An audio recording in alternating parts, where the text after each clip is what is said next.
All right, so everyone, welcome back. And today we're going to be doing something a little bit different, a little bit special for this deep dive. We're going to be taking a look at, well, at a children's story, basically. Yeah, they may seem, simple on the surface, these kinds of stories, but, children's stories, they can really pack a punch, so to speak. I mean, they can be deceptively deep, and they can explore some really complex themes, actually. Yeah, absolutely. And the one we're looking at today has got it all, really. I mean, you've got magic, you've got bravery, you've got kind of this sense of childhood wonder. Oh, for sure, for sure. Like, those stories that you just, as a kid, you just wanted to hear them over and over again. Yeah, exactly. Those bedtime stories that you never got tired of. And I think this one really fits the bill there. So to set the scene a little bit. Right. We've got this old lighthouse. Okay. Right? It's on a cliff overlooking the sea.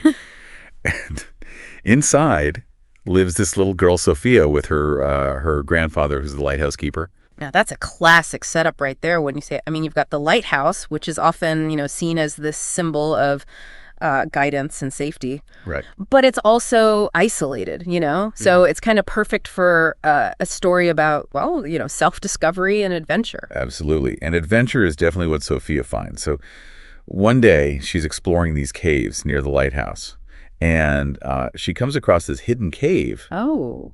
And inside she finds this beautiful magical conch shell. Ooh. And this is not just any ordinary shell. This shell lets her hear all the sounds of the sea. Really? Like she can hear, sirens singing, and she can hear the roar of sea monsters and all these crazy things. Oh, wow. Now that just captures, the imagination. I mean, that's that childhood wonder we were talking about. Right. And you can just imagine, as a kid, finding something like that. It's got to be so exciting. Oh, absolutely. But, not everyone shares Sophia's excitement. Her grandfather, the lighthouse keeper, well, he has a very different reaction to the shell, doesn't he? He does. He's not a fan of the shell. In fact, he calls it cursed. Yeah. Cursed. He thinks it'll bring bad luck. Right.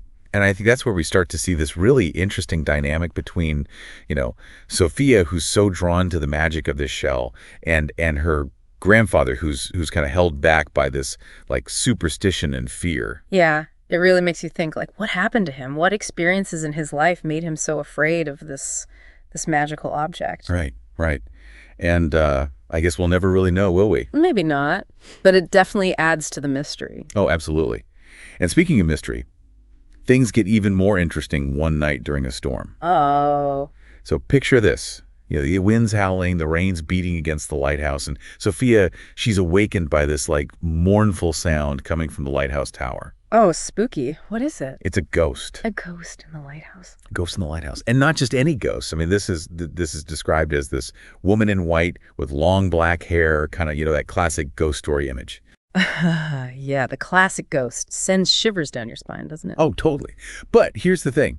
Sophia, instead of being terrified, she decides to investigate. Really? Yeah. She's drawn to the sound, almost like she has to know, what's causing it. Wow, brave girl. She is.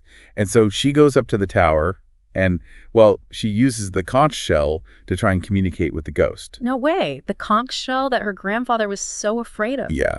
The very same one. Wow, that's amazing. It's like the object that was supposed to be this source of fear actually becomes this bridge, this way to connect. Exactly. And it's through the conch shell that Sophia learns the ghost story. Oh. And what's the story? Well, turns out it's a really tragic one. The ghost she was betrayed and killed, and now her spirit's trapped in the lighthouse. Oh, that's so sad. Yeah, it really is. Okay. And Sophia, she's really moved by the ghost story, and she feels this strong urge to help her find peace. So what does she do? Well, being the brave and compassionate girl that she is, Sophia sets out to uncover the truth behind the ghost's death and to set her spirit free. Wow, that's a big task for a little girl. It is. But she's determined. And you know what? She succeeds. She does. Yeah. She manages to right the wrongs of the past and free the ghost from the lighthouse. That's incredible. So what happens to Sophia after that? Well, her bravery and compassion don't go unnoticed. Okay. The freed ghost, as a thank you, she gives Sophia this magical necklace. A necklace? Yeah, it's in the shape of, you guessed it, a conch shell. Of course. And this necklace, well, it gives Sophia the ability to understand the sea She can sense its moods. She can hear its warnings.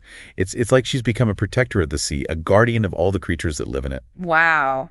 That's a pretty amazing transformation from a curious little girl to a guardian of the sea. It really is. It makes you think, right? About how our actions, even the small ones, can have a big impact on the world around us. Yeah. Like Sophia, we all have the potential to make a difference. And I think stories like this one can be really powerful reminders of that. They show us that, courage and compassion can make a real difference. And that even in the face of fear and superstition, there's always room for hope and for magic. Absolutely. And I think that's something that, listeners of all ages can take away from this story. Definitely. And it just goes to show you that even stories that seem, simple on the surface can have these really amazing depths. So next time you come across a children's story, don't just dismiss it as, just for kids. Take a closer look. You might be surprised by what you find. Agreed. You never know what treasures might be hidden within those pages. That's right. All right, well, that's going to do it for this deep dive. We'll see y'all next time. See ya. Bye.